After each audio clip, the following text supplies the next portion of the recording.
வர்ணம் பூசுவதற்கு மட்டுமல்ல, உங்கள் வீட்டை பாதுகாக்கவும் ரூபிலெக்ஸ் பெயிண்ட்ஸ்.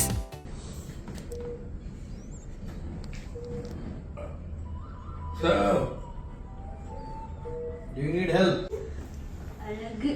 உங்களுக்கு திருஷ்டி தான் ஜாஸ்தியா இருக்கு, வேற ஒண்ணு பாத்தீங்களா? சவுண்ட் வந்துச்சுல்ல, திருஷ்டி தான் ஜாஸ்தியா இருக்கு. சுத்தி போட்டா எல்லாம் சரியாயிடும். இல்ல இல்ல, நிஜமா சத்தியமா அவ்வளோ அழகா நடிச்சிருந்தீங்க. ஒவ்வொருத்தவங்களும் உங்களை மாதிரி ஒருத்தர் வீட்டுல இருக்கணும்னு எல்லாம் பேச்சு, ஒரே உங்க பேச்சு தான். பிரமாதமா நடிச்சிருக்கீங்க. என்ன தெரியுமா மீன்ஸ் எல்லாம் வருது, அந்த ஹீரோயின் இருக்காங்கல்ல, அந்த ஹீரோயின் மாதிரி வாழ்க்கைக்கு ஒரு பொண்ணு வேணுமோ வேண்டாமோ, உங்களை மாதிரி ஒருத்தர் எல்லா குடும்பத்துக்கும் வேணும்னு பேச்சு. அடுத்த தடவை வரும்போது அந்த ஸ்கிரீன்ஷாட் எல்லாம் பிரிண்ட் எடுத்துட்டு வர பாருங்க, ஊரே கொண்டாடிட்டு இருக்கு உங்களை.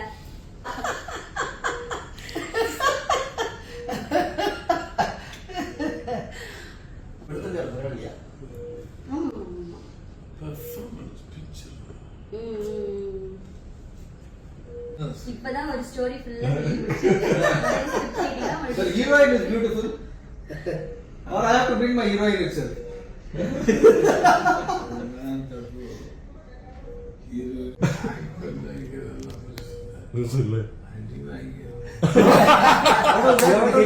You should get beating. Acting is not a problem, but you should get beating from him.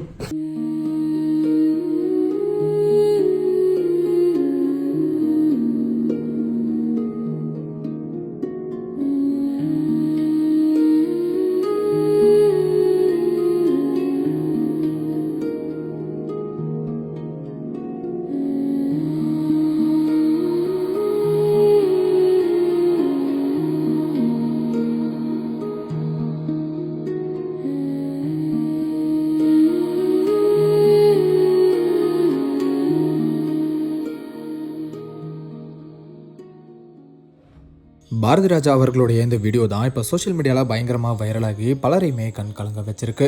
அவரோட மகன் மனோஜ் இறப்பால் உடைஞ்சு போன பாரதி ராஜா அவர்கள் அந்த சோகத்திலிருந்து மீள முடியாமல் அவரோட உடல்நிலை ரொம்பவே மோசமாச்சு. நிறைய முறை சிகிச்சைக்காக மருத்துவமனையில் அனுமதிக்கப்பட்டு அவருக்கு சிகிச்சை அளிக்கப்பட்டுச்சு. அந்த தருணத்தில் திரைத்துறையை சேர்ந்த பலரும் அவரை நேரில் சந்திச்சு நலம் விசாரிச்சாங்க. அந்த வகையில் லிரிசிஸ்ட் ஸ்னேகன் மற்றும் அவருடைய மனைவி கனிகாவும் அவரை கடைசியாக சந்திச்சப்போ எடுத்த வீடியோவை இப்போ ஷேர் பண்ணி ரொம்ப எமோஷ்னலாக பேசியிருக்காங்க. பாரதி ராஜாவோட அந்த இறப்பு மக்கள் பலரையும் சோகத்தில் ஆழ்த்தியிருக்குன்னு தான் சொல்லணும். திரைத்துறையை சேர்ந்த பலரும் அவர் உடலுக்கு நேரில் போய் அஞ்சலி செலுத்திட்டு வராங்க. ட்ரெண்டாக் சார்பா மறைந்த பாரதி ராஜா அவர்களுடைய குடும்பத்துக்கு எங்களோட அனுதாபங்களை தெரிவிச்சுக்கிறோம். வர்ணம் பூசுவதற்கு மட்டுமல்ல, உங்கள் வீட்டை பாதுகாக்கவும் ரூபிலெக்ஸ் பெயிண்ட்ஸ்.